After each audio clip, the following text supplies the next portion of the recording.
Vote ঘোষণার পর প্রার্থী তালিকা ঘোষণা করতে শুরু করে দিয়েছে রাজনৈতিক দলগুলি। আর এরপর থেকে নিজ নিজ এলাকায় জোর কদমে প্রচারেও নেমে পড়েছেন সবকটি রাজনৈতিক দলের প্রার্থীরাই। শাসক দল তৃণমূল যেখানে গত 5 বছরে নিজেদের উন্নয়নের কর্মকাণ্ডকে হাতিয়ার করছে, সেখানে বিরোধীরা হাতিয়ার করছে গত 5 বছরে শাসক দলের দুর্নীতি ও এলাকার অনুন্নয়নকে। এর মধ্যে আবার গতবারে অর্থাৎ 2021-এর অনেক বিদায়ী প্রার্থীকে 2026-এর ভোটে প্রার্থী করা হয়নি। আবার অনেকের কেন্দ্র বদল হয়েছে। আর এই একটি বিষয়ে কিন্তু প্রায় সবকটি রাজনৈতিক দলই ক্ষোভ বিক্ষোভ নজরে এসেছে। ঝাড়গ্রামের রাজনৈতিক মাটিতে ফের একবার চাঞ্চল্য। ভোটের মুখে আচমকা পোস্টার, আর তাতেই তোলপাড় নয়াগ্রাম বিধানসভা এলাকা। সাদা কাগজে কালো কালিতে লেখা অমিয় কিস্কুকে মানছি না, মানব না। নিচে সই বিজেপির কর্মীবৃন্দ ও জনসাধারণ। এই একটি পোস্টারই এখন বড় প্রশ্ন তুলে দিয়েছে। সত্যিই কি বিজেপির ভেতরে অসন্তোষ, নাকি এটা বিরোধীদের কৌশল, নাকি আরো গভীরে আছে অন্য কোনো গেম প্ল্যান? এই প্রতিবেদনে আপনাদেরকে সেই খবরটা একটু জানাই। শুক্রবার 20 মার্চ সকালে ঝাড়গ্রামের নয়াগ্রাম এলাকায় কয়েকটি জায়গায় হঠাৎই দেখা যায় এই পোস্টার। সেখানে সরাসরি বিজেপি প্রার্থী অমিয় কিস্কুর বিরুদ্ধে ক্ষোভ প্রকাশ করা হয়েছে। পোস্টারের ভাষা খুবই সরাসরি, মানছি না, মানব না, অর্থাৎ প্রার্থীকে প্রত্যাখ্যান। রাজনৈতিক দুনিয়ায় এই ধরনের বার্তা খুবই গুরুতর, কারণ এটি শুধু বিরোধীদের সমালোচনা নয়, এটি দলের ভেতরে বিরোধের ইঙ্গিত দিতে পারে। এদিকে এই ঘটনার পর প্রতিক্রিয়া দিতে গিয়ে বিজেপি প্রার্থী অমিয় কিস্কু বলেন, প্রথমে তিনি বিষয়টি জানতেন না, পরে জানতে পারেন মাত্র 2টি জায়গায় পোস্টার পড়ছে। কর্মীদের সঙ্গে কথা বলে মনে হয়েছে এটি দলের ভেতরের কাজ নয়। সবচেয়ে গুরুত্বপূর্ণ অভিযোগ, এটি শাসক দল তৃণমূল কংগ্রেসের চক্রান্ত। তিনি দাবি করেন বিজেপির কর্মীরা ঐক্যবদ্ধ, তাকে ঘিরে কোনো অসন্তোষ নেই। অমিয় কিস্কু তিনি কি বলছেন শোনাবো আপনাদের। আমি জানতাম না ব্যাপারটা, তবে পরে জানলাম। তবে কোথায় পড়েছে পোস্টার তাও এখনো জানি না, তবে খবর পেয়েছি নাকি পোস্টার 2 জায়গায় পড়েছে। তো কারা দিয়েছে এখনো পর্যন্ত আমার জানা নেই, তবে সুস্থ মস্তিষ্কের মানুষ এটা করে না। আমাদের দলের পক্ষ থেকে দেবে এরকম আমার মনে হয় না, কারণ জনসংযোগের মাধ্যমে যতগুলো পাড়া ঢুকেছি, গ্রামে ঢুকেছি, মানুষজনের সঙ্গে কথা বলার পর যেটা অনুভব হয়েছে, আর আমাদের কার্যকর্তা যারা আছে, লোকাল নেতৃত্ব, তাদের কাছ থেকে যে ফিডব্যাকটা পেয়েছি, তাতে করে আমার মনে হয় না যে আমাদের দলের মধ্য থেকে এ ধরনের কোনো কাজ হবে।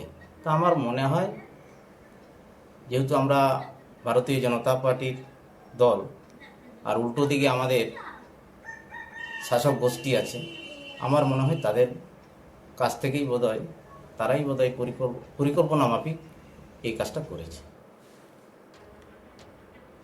অন্যদিকে তৃণমূল কংগ্রেসের প্রার্থী দুলাল মুর্মু এই অভিযোগ একেবারেই উড়িয়ে দিয়েছেন। তার বক্তব্য, তৃণমূল একটি গণতান্ত্রিক দল, এই ধরনের কাজ করার প্রয়োজন নেই, আসল সমস্যা বিজেপির ভেতরেই। তিনি আরও দাবি করেছেন, নয়াগ্রামে বিজেপির তেমনই অস্তিত্বই নেই। এই পোস্টারই প্রমাণ করছে তাদের সংগঠনের দুর্বলতা। দুলাল মুর্মু তিনি কি বলছেন শোনাবো আপনাদের। দেখুন, গ্রামে অ্যাকচুয়াল বিজেপি পার্টি বলে তো সেই রকম পার্টি নেই। 2-4টা বিজেপির আছে অবশ্য। ভোটের সময় হলে বিরোধী বিজেপি একটু লাফালাফি করে। তো আমরা, আমাদের দল তৃণমূল কংগ্রেস, আমাদের নেত্রী মমতা বন্দ্যোপাধ্যায়, আমরা গণতন্ত্রকে বিশ্বাস করি। তাদের এই পোস্টার পড়া নিয়ে আমার মনে হয় এটা ওদের আভ্যন্তরীণ বিষয়। তো আভ্যন্তরীণ বিষয় নিয়ে আমার বলাটা ঠিক নয়। ওরা তাদের নিজের পার্টিতে কি পোস্টার ফেলছে, না পোস্টার লাগাচ্ছে, না কোথায় কি হচ্ছে, সেটা ওদের পার্টির ব্যাপার। ও বিজেপি পার্টি ভালো বলতে পারবে কি আভ্যন্তরিক ওদের গোলযোগ হচ্ছে। তাই আমরা বিশ্বাস করি যে গণতান্ত্রিকভাবে ভোটটা হবে, নয়াগ্রামে শান্তিপূর্ণ ভোট হবে, এবং নয়াগ্রাম মানুষের জন্য, জঙ্গলমহলের মানুষের জন্য মমতা বন্দ্যোপাধ্যায় যে উন্নয়ন করেছে, শান্তিটা এনে দিয়েছেন, সারা জঙ্গলমহল জুড়েই সাধারণ মানুষ তৃণমূল কংগ্রেস মমতা বন্দ্যোপাধ্যায়ের সাথে থাকে।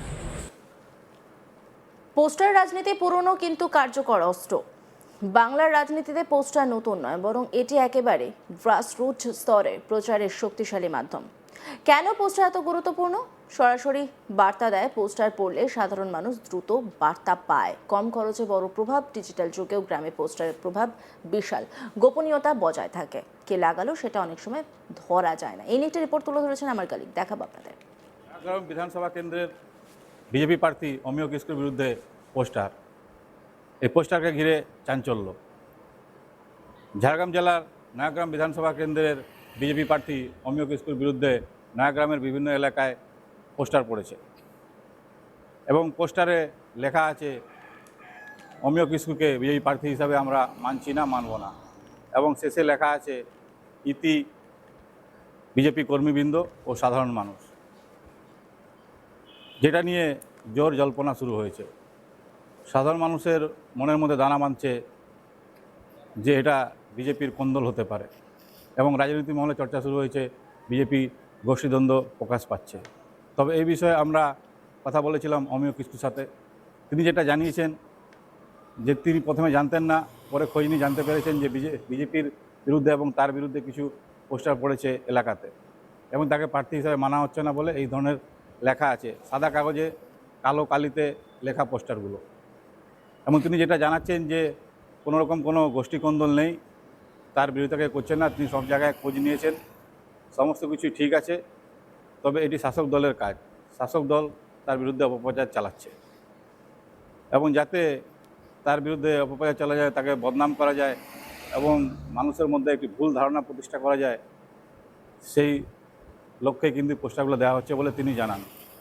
কোনো গোষ্ঠীকন্দল নেই, তারা সমস্ত পার্টির সদস্যরা এবং যৌথভাবে সবাই মিলেই ইলেকশন লড়ছেন এবং তারা জিতবেন বলে আশাবাদী। অপরপক্ষে আমরা তৃণমূলের সাথে কথা বলেছিলাম, তৃণমূলের নেতার সঙ্গে। ওই নয়াগ্রাম বিধানসভা কেন্দ্রেরই তৃণমূল প্রার্থী দুলাল মুর্মু যারা জানিয়েছেন যে এই ধরনের পোস্টার করার তাদের কোনো উদ্দেশ্য নেই এবং তাদের কোনো প্রয়োজনীয়তাও নেই। তার কারণ হচ্ছে নয়াগ্রাম এলাকাতে সাধারণ মানুষ তৃণমূলের সঙ্গে আছেন এবং সাধারণ মানুষ তাদের পক্ষে আছেন, যার ফলে পোস্টারিং করে কিংবা অপপ্রচার করে তাদের কোনো লাভ হবে না। তার কারণ মমতা বন্দ্যোপাধ্যায় নয়াগ্রাম এলাকাতে প্রচুর উন্নয়ন করেছেন এবং উন্নয়নের নিরিখেই তারা নয়াগ্রাম এলাকা বিধানসভা জিতবেন বলে তৃণমূল এর বিধায়ক প্রার্থী যে আছেন দুলাল মুর্মু তিনি জানিয়েছেন। এবং এই ঘটনা কেন্দ্র করে রাজনৈতিক চর্চা শুরু হলেও একে অপরের উপর দোষারোপ করছেন। তবে সব মিলিয়ে জঙ্গলমহলে ইলেকশনকে ঘিরে জোর প্রচার এবং বিভিন্ন কর্মসূচি চলছে তৃণমূল এবং বিজেপির উভয় পক্ষেরই। দুই পক্ষই কিন্তু জোরদার প্রচার অভিযানে নেমেছেন এবং দুই পক্ষে জেতার ক্ষেত্রে আশাবাদী। তারা উভয় বলছেন যে আমরা জিতব। তো এখন দেখার বিষয় এই বিধানসভা ভোটে কে জয়লাভ করে। অন্যান্য খবরের আপডেটের জন্য অবশ্যই নজর রাখুন আজ তাক বাংলার ইউটিউব স্ট্রিমিংয়ে। লাইক, কমেন্ট, শেয়ার এবং সাবস্ক্রাইব করতে ভুলবেন না।